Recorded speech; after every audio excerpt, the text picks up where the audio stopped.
O eto, may bagong update kay Ombudsman Rimulya. Talagang mahal na mahal niyo po yung ating ombudsman ah. Talagang hinahanap niyo kung nasaan na siya. Maraming nag-alala. Eh dito po, mayroon po tayong nakitang selfie na kung saan nakikita po natin dyan na si Boying Rimulya ay nakangiti at buhay na buhay daw. Wala namang sinasabi ang mga netizens tungkol dyan kung buhay ba o ano. Ay hinahanap lang kasi naman masyadong tahimik siya na itong nakaraan. Eh di ba mahilig magpa-presscon dito. Pag may mga issue, presscon ka agad. Eh yung mga napabalita kasing may sinugod sa ospital, eh lumabas po yung pangalan niya. Kaya hinahanap po siya. Ngayon, sa lumabas po na update ngayong araw, may selfie po na lumabas. Ayan po sa balita na kung saan marami pa ring nagdududa baka throwback Saturday lang daw yan. Mga nag-comment dyan, gusto ilabas ang live video mismo na napapatunay na siya talaga yan. Kasi naman nakaraan, nagsalita din po yung kapatid niya. At eto naman, may nagpa-selfie na nandyan daw sa isang radio station. Eh bakit kailangang selfie? Eh alam mo naman, sa panahon po ngayon, may AI na.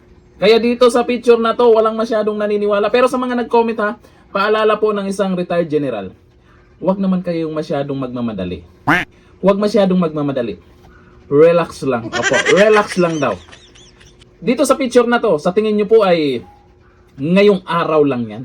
Kasi may mga nag-comment dyan, ay yung nakaraan pa yan, throwback yan, bakit ayaw mag-presscon, bakit ibang tao pa ang gustong patunayan na wala sa ospital, bakit hindi na lang siya, kasi nakaraan eh talagang ang bilis magsalita niyan sa social media, wala bang pagganon.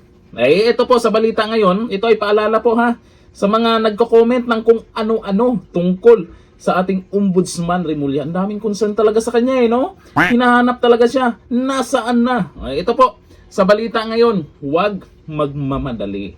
Relax lang kayo. Relax lang.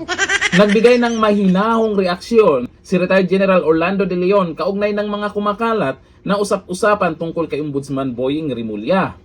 Sa kanyang pahayag, nanawagan si De Leon ng kalmado at pagtitimpi at pagpuna sa tila labis na pananabik ng mga Pilipino sa bawat update sa kalagayan ni Ombudsman Boying Rimulya.